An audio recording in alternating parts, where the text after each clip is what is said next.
Welcome to the show with your host, RJ Montoya. So to make it quick and simple, 2018, Dad goes to rehab, again, making sure that, he was eating and staying healthy. During that time, the gym and running was a big outlet for me. Okay. And so it just followed suit, man. And, he decided that he was going to take the step to get back in the gym and, just get back after it. But yeah, man, we just really started reconnecting and bonding over just lifting heavy circles together. So for those who don't know, Gunnar's father, his name's Richard Wallace, a great guy, served with him in the Marine Corps, and his episode is right here. So click on the link there, and it'll take you to his podcast episode. And this is his son.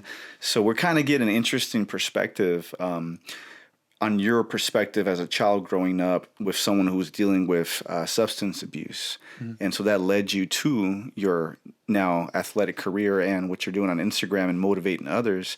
So I think that's phenomenal. How do you use that to not only help you, but to help others? So really my biggest thing is that, in running and not so much weightlifting, I enjoy it, but really running, for me, it's a place where I can go to suffer well. Okay. Because, there have been points in my life where I've, just suffered. Right. And there is a difference. And, I think that it brings mental clarity. That's interesting. Scientifically, the hormones and everything that are released, while you're running, literally makes you happier. So oftentimes I find myself when I'm, angry, sad, confused about whatever it is in my life that's going on, I know that I can turn to running and use it as a good outlet to simply, relax, right, touch, base with God. And, I've got my headphones in, man, and it's just worship music for 13 miles. And then you're out there with nature too, yeah, and listening to the music. Yeah. And it's a whole, because you're not in competition with anyone. It's against you and yourself, Correct. Your own body, right? Yes, sir. Yeah, and I think another big aspect for me too is the mindfulness that goes along with it, and that's actually something that I had no idea what it was until I learned from my dad after his experience at rehab. Okay. And so, like, for instance, sometimes I'll just go out on a 13-mile run without worship music, and what I realized is that go get her, 13 miles. The worship music is the nature that I'm hearing around me. It could be that sun touching my skin or, Gotcha. Hearing the birds in the trees and, just the sway of the wind. So really it's just it's very meditative in a way. For sure. And I can relate to that. At our church, we have a community garden, and sometimes some of the mentors come out there and teach classes on how to till or, the soil.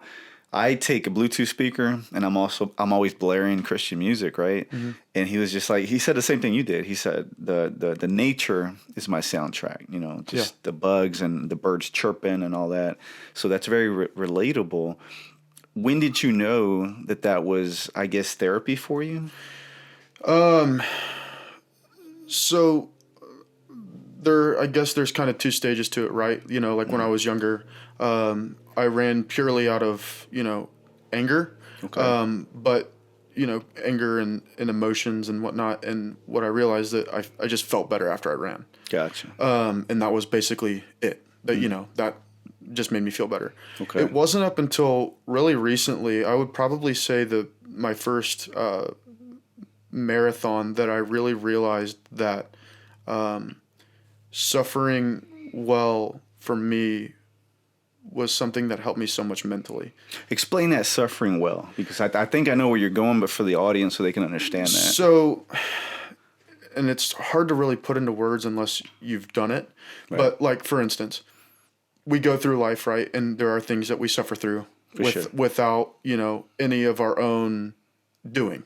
Okay. And it sucks. Suffering sucks. It does. But what I think is whenever we choose to actually do something hard, it allows a mental unlock to becoming a stronger, better person.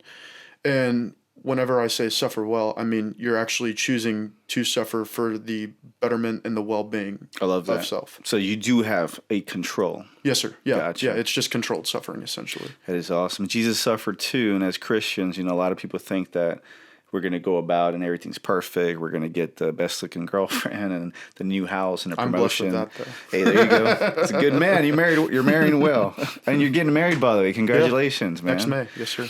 So I love the suffering part. Marriage is suffering, Yes, in a good way. yes, And I would say that they say that if you want to learn to be a good servant, or you get married because Yes, sir. you have to serve each other. Tell us a little bit about your fiance and how that came to fruition. man. She, and I oftentimes hear people say, "Don't find happiness in your significant other." Oh, Be yeah. happy with them. 100%. And yes, I agree with that.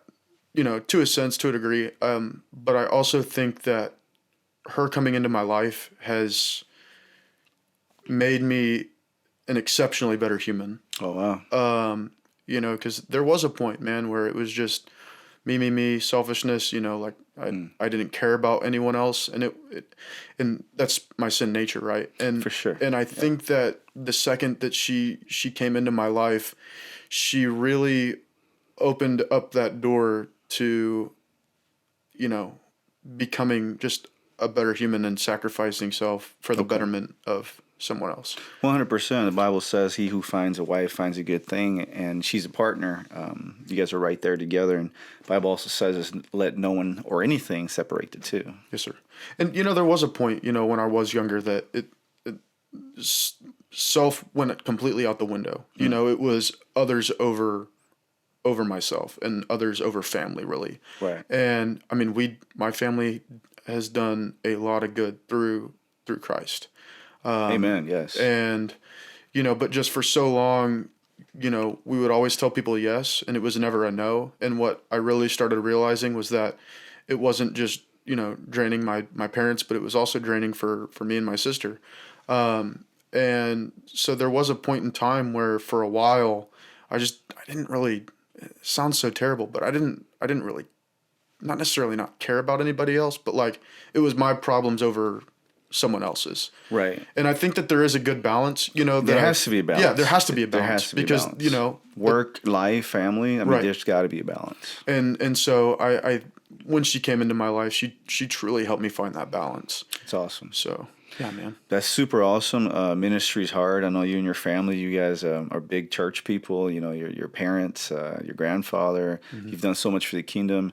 It can be taxing Extremely. dealing with people in a good way, but sometimes you take that home with you. Right. And we don't know how to disconnect. Sabbaticals are good. Tell us a little bit about growing up in the church and just that whole dynamic. Yeah, I mean, it was crazy, man. I mean, there were a lot of really great times. And I think that so many people, especially when they get out of ministry, they look back and they can only see the bad. And I think it's such a beautiful thing, the way that my family has been able to look back and see the good that was actually done. Absolutely. Starting from a young age of, gosh, I don't know, 5 or 6, me and Richard, we would go pull heroin needles out of people's arms out of budget suites. And, I could tell you what every single, like if you were to line up every single, and I'm not bragging, but if you were to line every single drug up by the age of 8, I could point out and tell you, every drug known to man, just because. And you were doing this at 5 years old? Yeah, 5, 6 years old, man. I mean, we were literally busting down, budget suites doors like the FBI, just going in and rescuing people out of their darkness. What did you think when at that age? Like, did you have an understanding of what was going on? 100%. Okay. And from a young age, I've been able to see spiritual warfare because I think that kids can see a different perspective than adults. For sure. And dude, we'd walk into some of these places and I could literally just feel a sense and a presence that was just not God. The demonic activity. Like to the most extreme extent. Okay. And, from a young age, drugs scared the hell out of me. And they still do because, I've seen what they're capable of. 100%, yes. And so, we would do that, and then we'd go to downtown Dallas and around Thanksgiving time, and we'd bus 500 homeless people from downtown Dallas to the church Wow. and feed Okay. them. And, there were a couple instances where at 8, 9, 10 years old, we had, pistols pulled on us, and it was just through God, man, that, Yeah. we're like, put that thing away, just come to church and have a meal. And, then you just start kind of seeing their hardened heart, just kind of break down. Yeah. To realize that, even the homeless have a sense of humanity and hope. We all do. And that's something I was talking to my wife about with everything going on in the world. I said, you know what? We get tired and we want to kind of run away like Jonah. But why give the evildoers the opportunity and the keys to everything? If we stick around and if we're that example of God in the Bible, then we expose 100%. God will expose those in the church. Yeah. Is this part of the WTF program?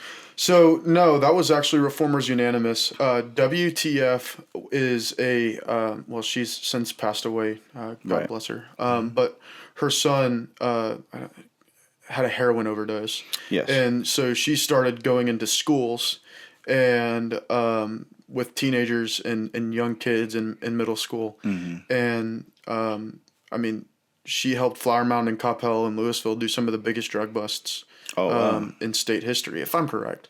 But no, her mission was similar, and so we just kind of came up right beside her, and we kind of exchanged and intertwined a little bit there closer to the end. Right. I think that's a great movement. Jesus went straight to the sinners, and as Christians, obviously we're human, we're flawed.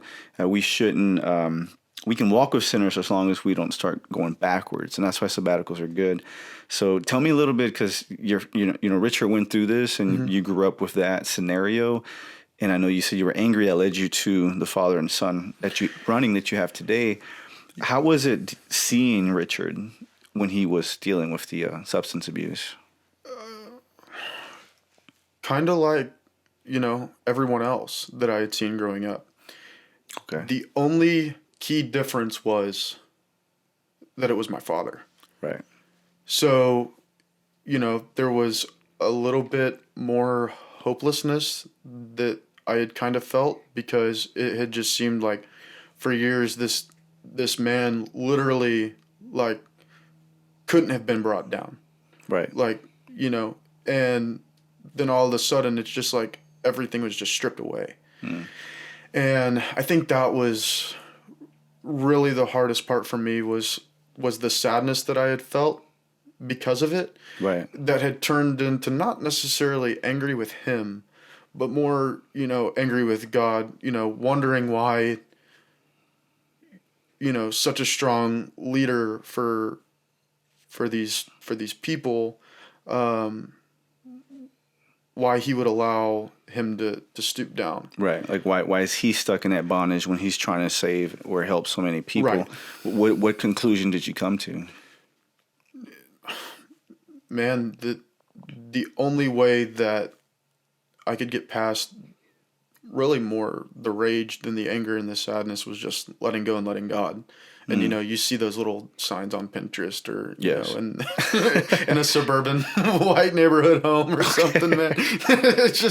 You literally, though, it is just let go and let God. Really recently with everything that's just been going on, and the darkness and the wickedness. It's highlighted. It is. And, I've tried, letting go and letting God in that situation. That's what I had to do. Yeah. And really recently over the past, 3 to 6 months, I've realized that I've just got a white knuckle grip Yes. on everything in my life, whether that be, finances, relationships. I mean, I could go down the list that literally you cannot hold on for forever. You can't. It'll tear you up. Yeah. And I had written that poem that I should have memorized. You mind if I read it real quick? Dude, go for it. Okay. Absolutely. Because I wrote this poem a couple weeks ago that has to do with everything that's going on. And so... Hydrate. Yes, hydrate. Water is important. It's called Pennies. While you're busy pinching pennies, God is busy perfecting plans. While you're trying to stack dimes, God is strategizing destiny. While you're counting change, God is changing chapters. While you're holding on to scraps, God is setting up solutions. While you're worried about the little, God is working on the limitless. Listen to me when I say this. You can't hold on forever. Your strength will run out. Your grip will give out. Your hands will fail you. It's impossible. What's impossible for man is possible with God. When you release it, God redeems it. When you let go, God takes over. And when God takes over, the impossible breaks open. And man, it came to me one day on a run. And literally, like, I stopped, paused my Strava, and I sat down on a curb, man, and I wrote that and just cried out to God. That's amazing, man.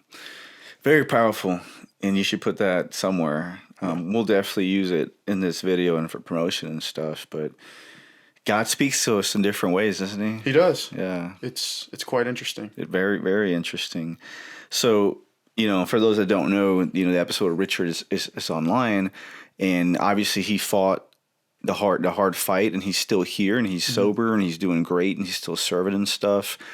Was there a time that you gave up and you felt like, man, this bondage is never going to be released from my father, as someone as young as you? Yeah, twice. Twice? Yeah. I have 2 attempts. Okay. And, I was listening to this song that's really been stuck in my heart called Made for More. Man, and for so long I just kind of felt, a shame and a darkness that just kind of loomed for years, because my first attempt was in 2015 in middle school. I just felt like I didn't belong, like never had a place to belong. Okay. And so that was a mildly weak attempt. And then in 2018, I just decided to take a handful of pills, and if I woke up, then God had a bigger purpose for me. Right. And if I didn't, then so be it. Yeah. And thank you for sharing that. Yeah, 100%. And I think that honestly, genuinely, like that's the first time that I've really openly spoken about it. And, I also believe that with darkness and everything, that there's also light and there's hope. 100%. And it saddens me to think about all the things that I would have missed out on. All the people you would have hurt. Yeah, all the people I would have hurt, but even more so the people that I wouldn't have been able to help. Because social media, that's a big thing for me. Is if you're struggling, I'm a listening ear.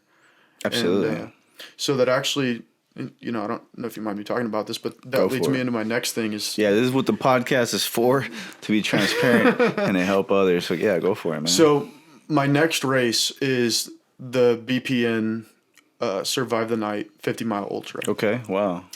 And I'm not a race junkie. Like, I'm not somebody that just signs up to do it for the medals. In fact, it's bigger than that for me. And so there were so many nights where it felt like I wasn't going to make it through. Okay. And so backtrack a few months ago, there was a last man standing ultra marathon, which is essentially a 4.2 mile loop.